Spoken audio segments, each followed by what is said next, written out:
We're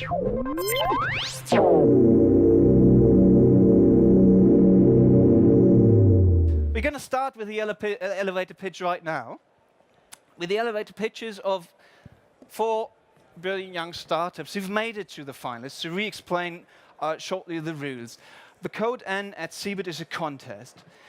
Startups from all over the world working within the field of IIT can file in applications, which had been done by about 400 this year, and 50 of them have been invited and won, in that sense, a quite important prize, because they have the chance here in the hall to present their ideas, their business model, to make contacts with people like you in Iran or wherever, to meet investors, and to pitch their idea in order to make it alive. And we're going to have 4 contestants, 4 of the 50 finalists on the stage right now. And we're going to start with one startup coming from France, from Nice. Please, upstage, ComThings, which is quite a fair name in that context. Come up, come up. Hello, who are you? Yeah, I'm Jean-Louis. Jean-Marie? No, Jean-Louis. Jean-Louis. Jean-Louis. So, Jean-Louis. what's the name ComThings stands for? Yeah, for communication and things, yeah, we are close to Internet of Things. Okay, yeah. Which basically describes the basic idea of the Internet of Things. Yeah, exactly. Things and communication. Yeah. Here's your pitch. You got 2 minutes. There's your clock. If it's up, I'll push you off. Okay, let's go. Okay, then we are working. Hello, everyone. I'm Jean-Louis from France, and we are working on Internet of Things for parking, and parking more specifically for parking sharing. What does it mean? I'm the owner of the parking, and I'm leaving home from house for 2 weeks, and I would like to share my parking during these 2 weeks. But the question is how I'm going to manage my remote control, because I'm leaving a house, and I'm not going to wait the user, and then I need to digitize the remote control. And this is where today we are working on. We are working on a technology, on a specific technology to digitize this remote control. How it works? We duplicate the remote control. This remote control is sent. In fact, the signal we absorb is sent to the cloud, and then we create a digital key. On the user side, it means that he does not have to meet the owner, but he will connect also to the cloud, and he will download a digital key. This digital key, allowing the access, is only valid during a specific slot. The slot is the one managed by the owner. I would like to share during only 2 days, 15 days, or few hours. This is the time slot directly managed by the owner.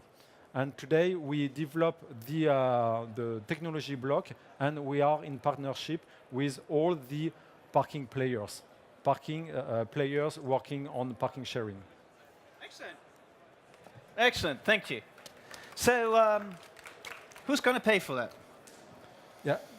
What's your business model? How you monetize? Yeah, mainly we are on revenue sharing. Mm-hmm. We are currently dealing and talking with parking players. And these guys, they monetize because the user looking at a parking, he will pay for a parking, but at not the same price. Mm-hmm. It's, like Airbnb, mm-hmm. Quite the same model. Mm-hmm. When will it scale? You probably have tests so far? Are you in the market ready already? Scaling is really important. Today, where we are developing a pilot on the French Riviera. Okay. Between Monaco and Cannes. Parking is quite expensive there. I would assume it's not as expensive as the cars, but exactly. Right. And today, scaling is important, and you need for that to scale. Working mainly on how you can digitize all your environment, and this is today the sense and the core of our technology. Okay. To be able, to develop the technology everywhere, not only in France but in Europe and worldwide. Have you already found an investor, or are you bootstrapping? Or not yet. First, we would like to demonstrate to everyone that it's working on the field. So you work on your own resources right now? Yeah, savings? we have today already the technology, we have the hardware, and we have the software. And today we are demonstrating on the field that it's working. And for that, we are also working on the community, just demonstrating to all the investors that it's working. Excellent, Jean-Louis. Thank you. Merci. Okay. Merci. Thank you. Mais tu restes là. You stay there, and Okay. we're going to have the next startup, which is FØZ Design from Draper, USA. Hello. Who are you? Come on up. Hello. How are you? It's actually FÜZ Designs. What's your name? FÜZ. FÜZ. Oh, I said FÜZ. I That's said okay. FØZ. That's all right. Well, it sounded fuzzy to me. No, Yeah, it's not a fuzzy. little It's fuzzy, just all right? right. Okay, FÜZ. So what's FÜZ? Yeah, so FÜZ Designs is we're creating the world's first and best portable security solutions. That's how Americans present idea. Yeah. Excellent. You So- got 2 minutes for your All presentation. right, Come. perfect. Well, my name's Justin Hannig. I'm Director of Sales with FÜZ Designs. We're actually going to be changing our name to Noke, hence the Noke padlock. And like I said, we're a 1.5-year-old startup company. We first initially launched on Kickstarter in August of 2014, raised $650,000 there with the Noke smart padlock. Some of the problems we're trying to address with security solutions, logistics companies, petroleum companies, storage companies, bikes, you can use it for the consumer, the end consumer as well. But basically how it works, it's a Bluetooth-enabled family of locks. So we started off with the padlock, and what it does, it connects to your Bluetooth device. You push down on the shackle, and it opens. There's no key, there's no combination. Some of the patented features of Noke is the quick click, which just basically means that if your phone dies and you don't have another portable device with it connected to that smart lock, you can actually put in a combination of short and long clicks into the shackle, like a combination or Morse code, and it will unlock that way. If the lock and the battery actually dies, we have what's called jump start, which are 2 contact points on the bottom, which allow you to open the lock by touching a brand new battery to it to charge it up enough to open it and change the battery. So that's kind of what, that's why we're changing our name to Noke, because that's really the direction of the company is a whole family of products, including the padlock, the U-lock, which we just launched on Kickstarter last week as well. We're trying to do some crowdfunding on that. And so that's Noke. Excellent. Thank you. Yeah. Thanks. How far are you in your plans and your business plan? What's the stage you're in right now? So the stage we're in, we're actually getting the tooling done on the padlock, which will actually hit retail shelves in June. Okay.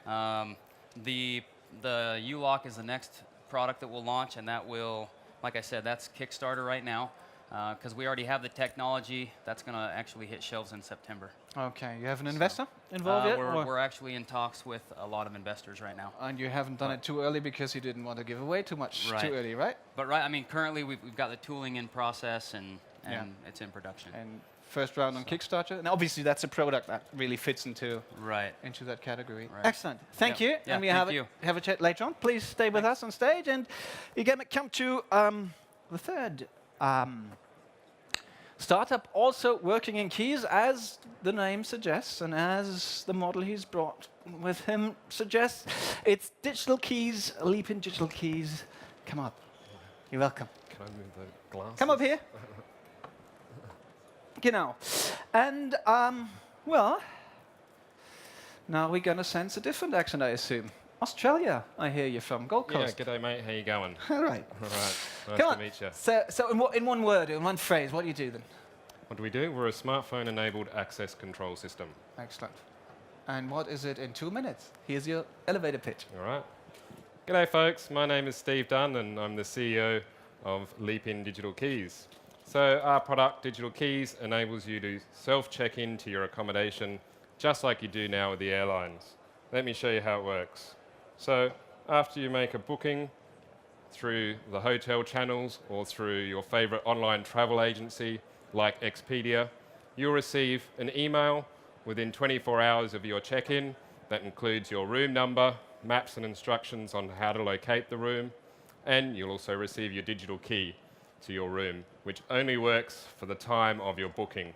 So all you have to do is take the check-in reference number from the email and enter it into the Digital Keys app, and then it's just a matter of bypassing the check-in desk and then going straight to your room and opening your door with your smartphone. just like this. So now it's locked. Can't open this part here. And if I just hold it up to the door, I can now go in. And then at checkout, that key will no longer work. But the other unique thing about LEAPIN digital keys is you can also use what's called near-field communication tokens. They can be in the form of a key card or a sticker or a bracelet. And then again, it's just a matter of using the Digital Keys app to send the digital key to the NFC token, and then this can be your key for the duration of your stay. So at the moment, all I need to do to get in is hold that up to the door, and in I go. So we've been at this now for a few years, and our licensing model is about taking essentially the instruction kits on how to build a smart lock and all the supporting software and apps to lock manufacturers, original equipment manufacturers, or anybody that's interested in making a smart lock. Come and see us. Excellent, thank you. So, how far are you? How many of these things have you sold then? Yeah, we've got licensing deals now with 2 lock manufacturers. Okay. So one of them being a local German lock manufacturer called SAG, another one Australian. Okay.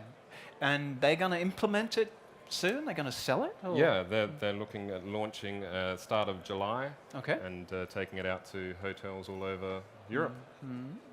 However, it's important setup costs that everybody has if you have such a system. How you break through that glass ceiling in order to find someone who's ready to invest in hundreds or thousands of locks? Yeah, well, if a hotel wants to get an existing smart a key card system now, then they can pay anywhere between $500 to $5,000 per door. Okay. For example, what you use in an office can cost you up to $5,000 a door. And so this product we're looking to bring around $350 to the market. So cheaper than a key card system, yet offers so much more functionalities and convenience. Excellent. And security. And security. Excellent. Thank you. Thank you. Thank you, Steve. Stay with us. And we're going to come to another startup also working in the same field. And the startup is from South Jordan, which is not in Israel, where we have a lot of great startups here. The South Jordan also exists in the US. Come up, Novi Security. Thank you. Hey, welcome on stage. So, Tyler, Yeah. in one phrase, one word, what's that? A This UFO? is That's the it. simplest do-it-yourself security system on the market. Okay. And what does it do? So it's my 2-minute start now. Yeah, it does. Here's your pitch. All right. So Novi is all about putting control in your hands about your own security. This is what we call the guard. It basically looks like a smoke detector. This all-in-one system is battery powered. The magnet mounts like this, so it's easy to replace. You can mount it anywhere. Batteries last 1 to 2 years. It has a smoke detector in it, integrated motion detection, and a high-definition camera that syncs with an app on your phone that gives you, the user, the ability to either call the police, to reset the system, sound an alarm. It's a 100 dB alarm. It's really, really loud. That can scare people half to death. We also build what we call the core. It's a small base station that plugs into your home router. So up to 10 of these can sync with one core. We also have created now an ecosystem so other devices can sync to our core as well. So it's not just a simple security system like this, it's a whole suite of products that can dovetail together and create an ecosystem for security. Via the app, you can actually request additional images anytime. You can disarm the system. We use geofencing as well, so you arm your phone one time. When you get within 20 feet of your home, it'll automatically disarm the system. When you get 20 feet away, it'll automatically turn it back on. So it literally takes 4, maybe 5 minutes to set the entire system up and gives you total security in the palm of your hand. Price point's $249 for the base kit, which includes the base station.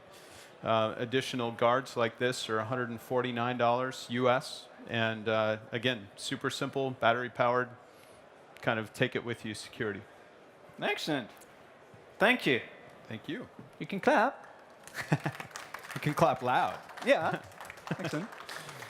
So you get, how far are you in the market? We are in pre-production. We're in FCC and CE certification right now, set to launch in April. So, and you get contractors that we're We going to do. bring it into the market, or are you We- going to we do, yeah. rely on direct sales, or are you going to? A little bit of both. A little bit of both. In the U.S., we have retail partners, we have distribution partners, we have integration with insurance companies, also with property managers, because this is perfect for a rental application. You don't have to run wires, right? You can mount it anywhere. So here in Europe, we're looking to expand in distribution, also in retail as well. Excellent. Investors? You got investors? Or? We've kind of bootstrapped it. We've done a small seed round. We did a Kickstarter campaign as well that was successful and funded product development. So now we want to run up the score a little bit before we raise real money. Otherwise, we give it away. So Smart way to do it. Where's Right. South Jordan, by the way? so we moved actually a little bit south. South Jordan is about 10 minutes from where they are. Okay. It's a hub, security yeah, hub. it is. Have a So- seat, please. And I put it there. Not too. Okay, so where is it then? So Provo. I don't know if you know where Salt Lake City. Provo's about 25 minutes south of Salt Lake City, so we're right there. Okay, Salt Lake City. I've heard that. Any of the older people here might know Novell. So it's where Novell was founded. WordPerfect. I'm Okay. dating myself now. I'm old. Okay. So. Excellent. I mean, I think you probably have had chats before within in the group of startups. What are the main challenges right now you sense? I mean, obviously you all work in the same field, security, enabled by IT. What's your sense? What's the major problem all of you kicking right now? Yeah, I get that today the main challenge is communication versus all people, because we have a lot of technology. Sometimes people are have a complex relationship with the technology, because it should be simple, but at the other hand, it should bring security. And if you bring security, it means that drawback also for the end user. Then we are here also to explain that we bring both. We bring simplicity and security. I'd say for us, one of the problems is disrupting the status quo. For example, this key card lock, you can pay $5,000 to get it installed in an office per door. We've got a solution that's 10 times cheaper than that, however, and does so much more, yet all of the construction companies and the governments and the tendering companies, they just go to the same people, the same way they've been doing business all along. And so I guess it's educating the market that is established that there is a better solution out there. Same for the two of you? Yeah, I'd have to agree with Steve on that too, is just disrupting the status quo. I mean, these are going to be a little bit more expensive than the standard padlock or bike lock, Yeah. but it's the price of convenience and just as much security. So it's just changing that mindset. And I think to the younger generation, I think it will apply. But like he said, the older generation may not think it's that cool, right, or needed. But it So- might be easier with consumers It than could with be. institutions, right? It could be, yeah. But I mean, we focus both on B2B and B2C. Okay. There's a lot of B2B solutions, you know, storage, logistics that are going to need to change their mindset as well. What's your impression on that? What's your... We've found that it's really easy to get lost, because a lot of people are talking about security, and half the time you don't know whether they're talking about cybersecurity, physical security, or, you know, in our case, home or property security. So you really have to be able to differentiate very, very quickly from what people initially comes to mind as security. For a lot of people now, it's online security. It's not this type of security. So we've found being able to cut through that has been an advantage, but it's also a bit of a challenge. As all newcomers, if you say it's safe, you have to prove it, right? How difficult is that? I mean, there's various certifications that, I mean, specifically we have to go through in order, like security testing and FCC and CE, and there's a whole bunch of certifications here specifically in Europe as well. I think if we can get all the certifications to the consumer, that seems to be sufficient. For us, we've found, honestly, we're so much less expensive than a traditional security system by a factor of 10, you know, kind of like what you're running into. And sometimes people think that you're cheap because you're inexpensive. Okay. And we've found education has been really, really critical, that this can save your life. What do you care about? You care if your house burns down. You care if someone breaks in. This covers all of that. It's not going to make you coffee. It's not going to be a picture frame or anything crazy like that, but it covers the real things that you care about. So education's been key for us. I think certifications, go along with that, but education's been first and foremost on our end. Yeah, I mean, like any technology now, it's almost like 2 steps forward, 1 step back. For example, the Home Depot Target hacking scandal that happened in the US about a year and a half ago. Looks like that the culprits were the dating mag stripe technology in the credit cards, and which is also in key cards in hotels, sort of thing. So we were all excited by that because finally a 40-year-old technology has been exposed and it's time to go, chuck that out, let's look at some new technologies. But then it suddenly created this mindset that, any technology now is, so it is bad and going to be hackable. So it's almost like, we're suddenly being grouped into this failing old technology, even though we've got a newer, more advanced, more secure technology. Do you also feel the opposite effects, in the sense that a lot of people have understood, all right, with digital technology, you can improve a lot of things in the real world, which is what you do, so that a lot of people are already bought what you were describing now, and where you sort of, speaking of it, run into open doors, which you shouldn't, I think, with your system, but... Yeah, at the end, we need also to bring benefits for the end user, and we need to answer to their need. Otherwise, it will be really difficult to prove that we can sell our technology. For me personally, this is my 4th. I've had 3 successful startups before this. This is the only one I've been involved with where nobody has said, no, I don't like that idea. That's a bad idea. Okay. Everybody goes, oh, man, it's $250? That's easy. Yeah, I'll stay in a hotel for $250. Yes, I can secure my house for $250. So that's been a nice thing. I think the benefit has to be right out in front. Yeah, I mean, educating the market as well. Like, I mean, anyone can watch a 2-minute video now on YouTube and see how to bump open a metal key lock or snap or crack or easily open it, sort of thing. So when you go out and tell people, hey, we've got a much more secure technology, it's certainly a lot more secure than the metal keys that you have now. You'd think that would be an easy argument, but some people aren't aware that their metal key locks are insecure, sort of thing. So you've got to be able to educate at the same time as sell.